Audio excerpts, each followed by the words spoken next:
윤석열 대통령이 국방부 등 세계 부처에 대한 개각을 단행한 것과 관련해서 장관 후보자들의 적격성을 놓고 여야의 신경전이 고조되고 있습니다.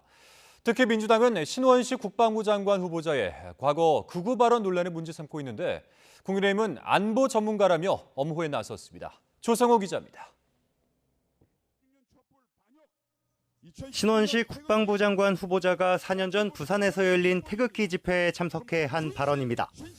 2016년 촛불 집회는 반역이라며 문재인 전 대통령을 향해 극언을 쏟아냅니다.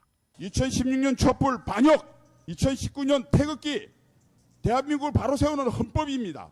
문재인 따는 것은 시가 문제입니다. 안 내려오면 붕짜자 붕짜. 신 후보자는 비슷한 시기 유튜브 방송에 나와 5.16과 12.12 쿠데타를 이렇게 평가하기도 했습니다. 서울에 보면 일어나고 그래서 저는 그때 당시 나라 구해야 되겠다 나왔다고 봐요. 5.16 같은 게 정치법적으로는 구태타인데 우리가 농업화 사회에서 산업화 사회로 바뀌었기 때문에 사회, 경제, 철학적으로는 혁명이거든요. 민주당은 이런 발언을 근거로 신 후보자 지명은 퇴행적이라고 몰아세웠습니다. 민심 따윈 생각하지 않은 묻지마 개각, 이념 전쟁의 선봉장이 될 강경파를 긴급 수혈한 거라고 날을 세웠습니다. 군의 정치적 중립을 훼손하고 전력을 약화시킬 거라며 인사를 철회하라고 촉구했습니다.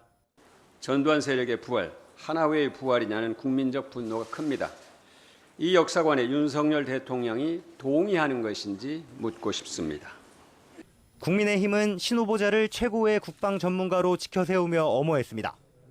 북한 핵미사일 위협이 가중되고 북러가 긴밀한 움직임을 보이는 상황에서 당이 직접 건의했다고 강조했습니다.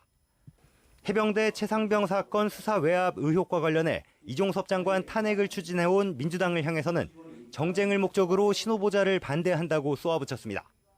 그저 국방부 장관을 탄핵해 정쟁을 확산시키려 했는데 기회를 놓쳐서 안타깝다는 나쁜 정치적 의도만 느껴질 뿐입니다. 신 후보자는 쿠데타와 탄핵 등을 둘러싼 과거 발언 논란에 사법적 판단과 정부 공식 입장을 지지한다며 한 발 물러섰습니다.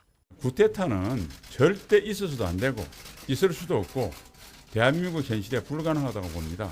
어떤 사건에 대해서는 대법원 확정 판결과 그리고 정부의 공식 입장을 100% 지지합니다.